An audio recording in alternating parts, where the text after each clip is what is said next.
आपका अपने channel UP study point में एक बार फिर से। तो दोस्तों यहाँ पर जिस तरीके से आप लोगों को यहाँ पर मैंने मैकेनिक ऑफ सॉलिड और इंजीनियरिंग मटेरियल्स वर्कशॉप टेक्नोलॉजी इस तरीके के जो सब्जेक्ट्स थे आप लोगों के जो कि पॉलिटेक्निक थर्ड सेमेस्टर के मैकेनिकल इंजीनियरिंग स्टूडेंट के लिए था, तो उसमें यहाँ पर काफ़ी सारे इंपॉर्टेंट क्वेश्चन मैंने आपको बताए थे। तो इसी तरीके से यहाँ पर आप लोगों का कमेंट आ रहे थे कि सर अप्लाइड मैथ थर्ड का भी बताइए, क्योंकि मैंने यहाँ पर कल एक वीडियो अपलोड की थी। तो काफ़ी स्टूडेंट यहाँ पर बोल रहे थे कि सर नेक्स्ट वीडियो कब आएगी। तो भैया आ चुकी है नेक्स्ट वीडियो। और जितने भी स्टूडेंट हैं पॉलिटेक्निक थर्ड सेमेस्टर के, चाहे जो ब्रांच है आप में, ये लगभग यहाँ पर कॉमन सब्जेक्ट है, जैसे कि इलेक्ट्रिकल इंजीनियरिंग में हो गया, मैकेनिकल में हो गया, और एक दो ब्रांच है जिनमें यहाँ पर अप्लाइड मैथ थर्ड होता है। तो भैया अगर आप यहाँ पर अपने अप्लाइड मैथ थर्ड में अच्छा अंक गेन करना चाहते हैं तो ये वीडियो आप लोगों के लिए ही है। और पूरा वीडियो वॉच करिएगा तभी आपको समझ में आएगा। सभी तरीके से मैं यहाँ पर क्वेश्चंस आपको दे रहा हूँ। इसके बाद भी एक वीडियो आएगी यहाँ पर, जो आपका एग्जाम है वो कल 2 बजे से होने वाला है। तो यहाँ पर लगभग आपको यहाँ पर सुबह 10 बजे एक वीडियो प्रोवाइड करा दूंगा, जहाँ पर जितने क्वेश्चंस आपको सिर्फ और सिर्फ पढ़ के जाने हैं। 100% आप यहाँ पर अच्छा करके आएंगे, कोई भी यहाँ पर बैक नहीं लगेगी आप लोगों की। तो चलिए दोस्तों करते हैं वीडियो को स्टार्ट। और यहाँ पर अगर चैनल पर नए स्टूडेंट हैं तो सब्सक्राइब कर लें और अपने दोस्तों को भी शेयर करने को। यहाँ पर आप लोगों की फोर्थ सेमेस्टर की भी क्लासेस चलने वाली हैं, जहाँ दोस्तों जल्द ही स्टार्ट किया जाएगा। सारे यहाँ पर सब्जेक्ट के जो पीडीएफ वगैरह हैं आपके बुक की, वो भी मैं प्रोवाइड करूँगा। कहाँ मिलेगा वो नीचे डिस्क्रिप्शन में अपने टेलीग्राम चैनल पर मिलेगा। और ये पीडीएफ भी आपको वहाँ पर टेलीग्राम पर मिल जाएगी, जाके वहाँ से आप इसे डाउनलोड कर पाएंगे। तो चलिए करते हैं वीडियो को स्टार्ट। तो पहला क्वेश्चन जो कि मैंने यहाँ पर लिया है आब्यू से, जो कि आपके मोस्ट इंपॉर्टेंट क्वेश्चंस ही मैंने यहाँ पर पिक किए हैं। सिर्फ और सिर्फ यहाँ पर जो इंपॉर्टेंट मुझे लगा वही मैंने यहाँ पर लिया है। तो जो ए यहाँ पर ए इज इक्वल टू 0 0 1 0 1 0 1 0 0, तो सिद्ध करो कि A inverse is equal to A. ये काफ़ी बार यहाँ पर सिद्ध करने के लिए आता है। तो यहाँ पर चलिए सिद्ध करते हैं इसको। किस तरीके से सिद्ध किया जाता है सिंपली हम यहाँ पर देखेंगे। तो सबसे पहले आप यहाँ पर देखते हैं दिया है आप भी एज इक्वल टू इतना दिया हुआ है, जो आपको यहाँ पर शुरू में दिया गया वही आप लिख लेंगे। क्योंकि हम जानते हैं कि ए इनवर्स इक्वल टू क्या होता है, adjoint of A upon mod of A होता है। यहाँ से ये मॉड ऑफ ए और एडजॉइंट ऑफ ए। जब आप यहाँ पर इनवर्स निकालते हैं किसी भी यहाँ पर आप भी होगा, तो इसी यही फार्मूला आप यूज करते हैं, inverse is equal to adjoint of A upon mod of A. तो पहले से पहले हम यहाँ पर एडजॉइंट ऑफ ए पहले नहीं निकालेंगे, पहले हम यहाँ पर मॉड ए का यहाँ पर मान ज्ञात कर लेंगे। तो चलिए देखते हैं किस तरीके से मॉड ए यहाँ पर ज्ञात किया जाएगा। सिंपली यहाँ पर मॉड ए याद करने के लिए कुछ भी करने की ज़रूरत नहीं है। जो जीरो है ये इस तरीके से यहाँ पर कुछ इस तरीके से मैं आपको इसको जूम करके दिखाता हूँ कि कैसे यहाँ पर ये सारी चीज़ें होती हैं। जो यहाँ पर नहीं समझ पाते हैं उनके लिए यहाँ पर ये वीडियो है। सबसे पहले ये आप यहाँ पर लिखेंगे पहला एलिमेंट। इस तरीके से यहाँ पर जब पहली पंक्ति या पहले आप व्यू से आप यहाँ पर पहली पंक्ति या पहले स्तंभ से आप यहाँ पर करते हैं अपना यहाँ पर ये जो निकालते हैं आप मॉड, तो सिंपली यहाँ पर पहला, इसके बाद ये पूरी लाइन और ये पूरी लाइन नहीं देखते हैं। इसके बाद यहाँ पर क्या किया जाता है कि ये इस तरीके से यहाँ पर मल्टीप्लाई करा के क्रॉस सेक्शन में माइनस लगा के लिख दिया जाता है। सिंपली हम यहाँ पर लिखेंगे पहला 0 है, तो आप जानते हैं 0 से कोई भी मल्टीप्लाई कराएंगे आप यहाँ पर इसमें एलिमेंट में क्या आ जाएगा, 0 आ जाएगा। सिंपली हम यहाँ पर 0 लिख देते हैं। उसके बाद यहाँ पर माइनस लगा के लिखा जाता है, तो माइनस हमने लगा दिया। 0 हमने फिर से लिखा, तो जब 0 दोबारा फिर लिखा है तो आप कोई भी एलिमेंट का गुणा कराइए मिलेगा क्या, 0 ही मिलेगा। लास्ट वाले को हम यहाँ पर सॉल्व करेंगे, क्योंकि है 1 +1 हमने लिख दिया है। तो अब हम देखेंगे कि यहाँ पर ये किस तरीके से होगा। तो भैया जो +1 वाला है सिंपली हमको ये नहीं देखना है, और भैया ये नहीं देखना है, ये वाली पंद और ये वाली पंद नहीं देखना है। तो दिख क्या रहा है, ये दिख रहा है। तो 0 से 0 में कराएंगे 0 ही हो जाएगा। इसके बाद 1 से 1 कराएंगे तो -1 हो जाएगा, -1 हो जाएगा। तो बस यहाँ पर ये हो जाएगा 0 -1, तो मतलब ये आ जाएगा भैया 1 is equal not equal to 0 होता है। बस यही हमको चाहिए कि भैया जो मॉड ए आया आपका, अगर मॉड ए का मान 0 नहीं है, कोई भी है माइनस में भी है तो भी चलेगा, लेकिन 0 नहीं होना चाहिए। अगर 0 हो गया तो भैया क्या होगा कि आपका जो व्यू है वो हल नहीं होगा। लेकिन अभी यहाँ पर आप देख सकते हैं 0 नहीं है, 1 आ गया है, तो हम इसे हल कर सकते हैं। सिंपली हम अब निकालेंगे क्या, सहखंडज निकालेंगे, सहगुणनखंड निकालेंगे, जिन्हें हमें सहखंडज भी कहा जाता है। तो सिंपली हम निकालेंगे पहले A11 क्या हो जाता है, A11 आपका प्रथम अवयव ये वाला हो जाता है इसके सापेक्ष। ये वाली और ये वाली हम नहीं देखेंगे, तो ये जो एलिमेंट है आपका ये आपका क्या हो गया, A11 हो गया इस तरीके से। फिर A12 के लिए हम क्या करेंगे, ये वाला और ये वाला नहीं देखेंगे। तो जो भी यहाँ पर बचा हुआ है 0 0 1 0, ये आपका क्या हो गया A12 हो गया। इसी तरीके से A13, तो सारे एलिमेंट के लिए हम निकालेंगे। और यहाँ पर आप ध्यान से देखिए कि जो यहाँ पर निकाला जाता है उसमें प्लस माइनस भी लगाया जाता है। जो मेन फार्मूला उसका होता है वो होता है -1 की पावर a + j होता है। इस तरीके से यहाँ पर ये होता है a + j। ए किसे कहते हैं और j किसे कहते हैं ये हम चलिए जान लेते हैं। ए आपका ये होता है और j आपका ये होता है, ये स्तंभ और यहाँ पर पंक्ति, यही आपका ए हो गया। मान लीजिए हम इसके लिए देख रहे हैं, तो भैया आप देखिए फर्स्ट एलिमेंट के लिए हम अगर मान लीजिए देख रहे हैं तो ए, और फिर हम लिखेंगे ये अवयव कौथा अवयव है, कौन सा यहाँ पर ये स्तंभ है। तो ये देखिए A1 पहला यहाँ पर स्तंभ है और पहला ही यहाँ पर ये पंथ भी है तो A11 हो जाएगा। अब आप यहाँ पर अगर A-1 की पावर में A+J करेंगे तो 1+1 कितना हो जाएगा, -1 की पावर 2, और किसी भी घात की पावर 2 होता है माइनस नहीं रहता है, प्लस ही हो जाएगा तो 1 आ जाएगा। इसीलिए हम डायरेक्ट यहाँ पर इसको कर देते हैं प्लस माइनस करके। तो इस तरीके से जहाँ माइनस आएगा, जहाँ विषम होगी तो वहाँ पर आप माइनस लिखेंगे, जहाँ सम होगी वहाँ पर आप प्लस लिखेंगे। यहाँ पर प्लस होगा क्योंकि यहाँ पर सम है, 2 1 3 क्या होगा, माइनस होगा, तो यहाँ पर हमने माइनस लिख दिया है। 2 3 1 4 प्लस हो जाता है, तो ये प्लस में आ गया। तो इस तरीके से आप यहाँ पर देखिए, इसी तरीके से हमको निकालना होता है सारी चीज़ें। हम यहाँ पर पूरा यहाँ पर लास्ट एलिमेंट तक निकालेंगे इसको, पूरे लास्ट एलिमेंट हम यहाँ पर इसको सॉल्व करेंगे, जितना एलिमेंट इसमें होता है। अब सारे एलिमेंट हम यहाँ पर कर चुके हैं, ये 3 3 तक हमारे पास आ चुका है। अब हम सिंपली लिख लेंगे कि शाखंड जो भी मान आया है सिंपली हम A11 A12 A13 इस तरीके से मान रख देंगे। तो इसका यहाँ पर फिर हम क्या कर लेंगे, अब वर्त ज्ञात करेंगे। परिवर्त क्या होता है, सिंपली हम पंक्ति को स्तंभ, स्तंभ को पंक्ति बना देते हैं। तो ये हो गया। जब हम बी का परिवर्त ज्ञात कर लेते हैं तो हमारा क्या आ जाता है, एडजॉइंट ऑफ ए आ जाता है। अब एडजॉइंट ऑफ ए आ चुका है, तो एडजॉइंट ऑफ ए का मान जो कि मॉड ए का समीकरण 1 में रखने पर सिंपली हम यहाँ पर रख देंगे मॉड ए का मान। तो जब हमारा जहाँ पर जब हम उससे भाग दे देंगे जॉइंट ए को -1 से, तो ये हमारा क्या आ जाएगा, ए इनवर्स हमारा आ जाएगा यही। और जो भी यहाँ पर आप देखिए हमने हल किया, जब जॉइंट ऑफ ए इतना आया था और -1 से हमने भाग दे दिया, तो यहाँ पर ये मान देखिए आप ए के बराबर ही आया कि नहीं आया।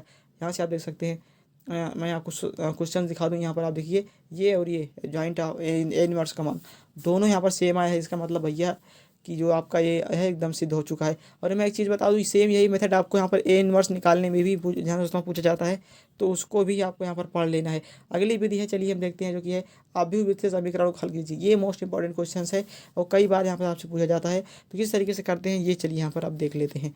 सबसे पहले यहाँ पर आप क्या करेंगे, 3x 2y + 4z = 7। इसके बाद 2x + y + z = 4। इसके बाद है x + 3y + 5z = 2। दिए गए हुए समीकरण को लिख लेते हैं। सबसे पहले कैसे लिखते हैं, तो इसमें यहाँ पर ध्यान से देखिए, मैं इसको जूम कर देता हूँ जिससे कि आपको अच्छी तरीके से दिखाई दे। अब आप यहाँ पर ध्यान से देखिए, इसका जो गुणांक है x का 3 है, y का गुणांक कितना है 2 है, और z का गुणांक कितना है 4 है। इस तरीके से x का गुणांक 2 है, y का गुणांक 1 है, z का गुणांक 1 है। तो भैया क्या होता है कि हम एक यहाँ पर इस तरीके से व्यू बनाते हैं जिनमें भैया उनके यहाँ पर सारे एलिमेंट को लिख देते हैं, वो भी चिन्ह सहित लिखते हैं। तो कहीं भी माइनस वगैरह है नहीं, तो यहाँ पर पहला लिख देंगे 3, दूसरा है दूसरा लिख देंगे 2, तीसरा चौथा है 4 लिख देंगे, दूसरा 2 है 2, पहला है 1 1, z में का गुणांक 1, x का गुणांक 1, 3 का गुणांक y का गुणांक 3, z का गुणांक 5। इसके बाद हम बगल में ब्रैकेट लगाते हैं और x y z इस तरीके से यहाँ पर एक स्तंभ के रूप में लिख देते हैं, और लास्ट वाले एलिमेंट को = करके हम यहाँ पर 7 4 2 इस तरीके से हम यहाँ पर लिख देते हैं। तो ये हमारा हो गया समीकरण लिखने का तरीका।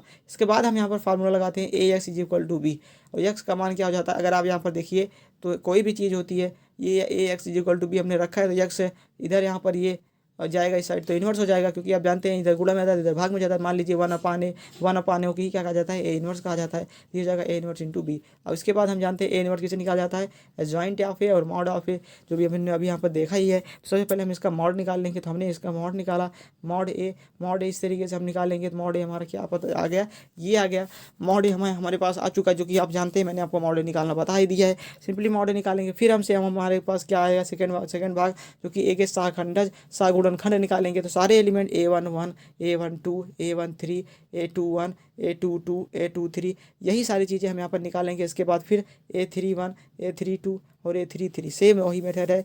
जब हम यहाँ पर इतना निकाल लेंगे तो जो भी एलिमेंट मिलेगा उसके हम क्या कहते हैं, उसे हम कहते हैं ए के शाखुंतज का अवयव, जो कि हम बी से दर्शाते हैं। जितने एलिमेंट आए हैं, जितने गुणा कर पे जितना मान आया उसको हम यहाँ पर लिख देंगे इस तरीके से।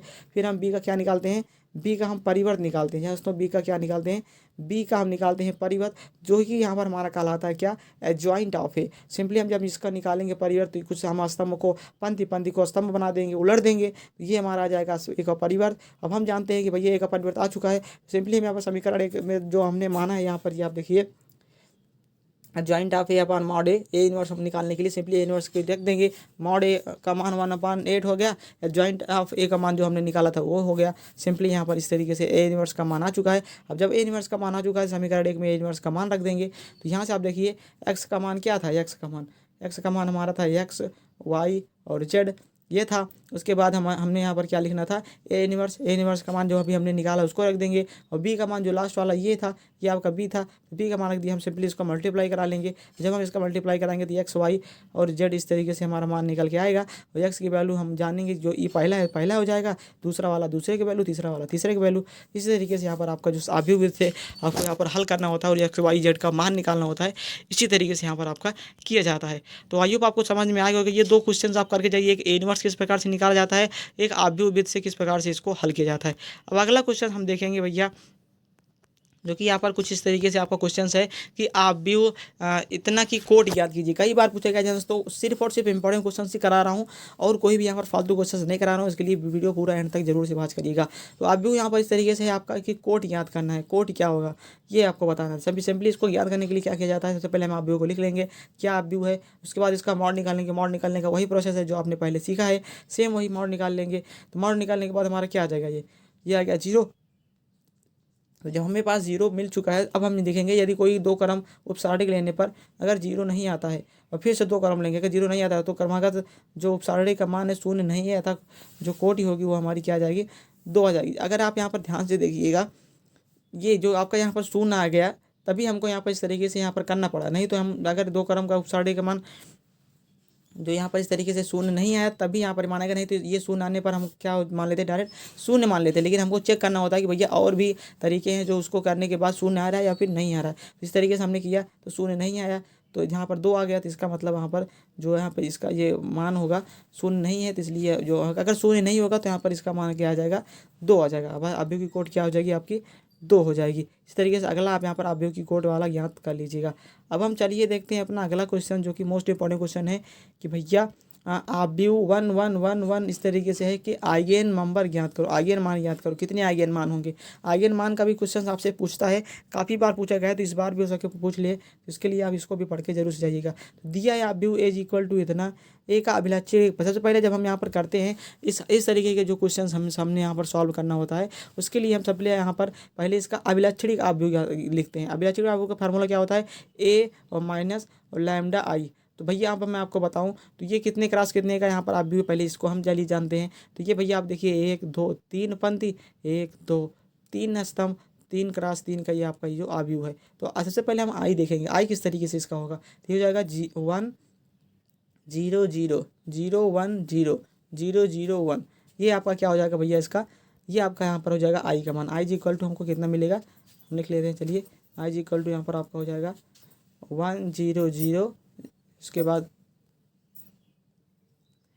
1 0 0 0 1 0 0 0 1, ये आपका यहाँ पर आई आएगा। तो आई को हम लैम्डा से मल्टीप्लाई कराएंगे तभी तो हमें लैम्डा आई मिलेगा। तो हम लैम्डा का आई को अंदर मल्टीप्लाई करा देते हैं, तो जो लैम्डा आई मिल जाएगा वो आपका मिल जाएगा यहाँ से मिल जाएगा कितना, लैम्डा 0 0 0 लैम्डा 0 और 0 0 लैम्डा, ये आपका यहाँ पर मिल गया किसका मान भैया, ये मिल गया आपका यहाँ पर लैम्डा आई का। सिंपली हमने यहाँ पर लैम्डा आई निकाल लिया है। अब तो फ्रेंड यहाँ पर हमें लैम्डा आई का मान जो यहाँ पर मिल चुका है कुछ इस तरीके से, क्या मिला, लैम्डा 0 0 0 लैम्डा 0 0 0 लैम्डा, इस तरीके से हमको मान मिल चुका है। अब हम बस यहाँ पर क्या करेंगे, ए माइनस लैम्डा आई कर देंगे, जो कि हमारा क्या आ जाएगा, अभिलक्षणिक अवयव आ जाएगा। ए का मान हमें सेम यही है, लैम्डा आई हमको मिल ही चुका है। सिंपली हम यहाँ पर करेंगे तो भैया यहाँ से आप देखें तो क्या हो जाएगा, पहले को पहले से यहाँ पर माइनस करेंगे, सेकंड को सेकंड से माइनस करेंगे, थर्ड को थर्ड से करेंगे। सिंपली हम डायरेक्ट करेंगे तो यहाँ पर हमसे पहला है 1, इसके बाद माइनस यहाँ पर हमने निकाल दिया है, इसको मल्टीप्लाई करके लैम्डा है, लैम्डा मिल गया, तो ये क्या हो जाएगा 1 माइनस लैम्डा, फिर 1 और माइनस 0, तो यहाँ पर 1 ही आ जाएगा, 1 माइनस 0 1 ही आ जाएगा, 1 माइनस लैम्डा 1 माइनस 0 0 1 ही आ जाएगा, फिर 1 यहाँ से लैम्डा मिलेगा तो 1 माइनस लैम्डा। इस तरीके से हमको मान मिल गया क्या भैया, 1 minus lambda 1 1 1 minus lambda 1 1 minus lambda 1, इस तरीके से हमको मिल चुका है। अब हम क्या करेंगे, इसका मॉड कर देंगे। जैसे तो अभिलाषणी जो समीकरण है उसका हम क्या निकाल लेंगे, मॉड निकाल लेंगे। मॉड सिंपली वही मेथड जो आपने आगे किया है, सिंपली हम इसी तरीके से करेंगे पहला, इसके बाद अंदर वाला जो मल्टीप्लाई करा के फिर -1 लिखेंगे, फिर मल्टीप्लाई करा के इस तरीके से हम निकालेंगे। तो जब हम यहाँ पर इसको याद करेंगे, यहाँ पर आप ध्यान से देखिए, तो हमको यहाँ पर ये मिल जाएगा क्या भैया, जिस तरीके से हमको मिलेगा ये समीकरण के रूप में, तो ये मिल गया हमें lambda minus lambda square plus 3 lambda equal to 0, lambda dot lambda minus lambda plus 3 is equal to 0। तो बस हम यहाँ पर देखेंगे तो lambda is equal to 0, lambda is equal to 0, lambda is equal to 3, 3 मान हमको मिल चुके हैं। तो यही हमारा क्या आ जाएगा, यही जो समीकरण हल करने के बाद मान निकाला जाता है, यही हमारा क्या हो जाता है, यही हमारा आइगन मान यह हो जाता है। यही हमें आइगन मान मिल चुका है, 3 मान हमें मिल चुके हैं, 0 0 और 3। तो इस तरीके से यहाँ पर आइगन मान निकाला जाता है किसी भी यहाँ पर समीकरण का। जब भी आपको यहाँ पर इस तरीके से दिए जाए कि भैया उसका आइगन मान ज्ञात कीजिए, तो आप यहाँ पर इस तरीके से निकालें।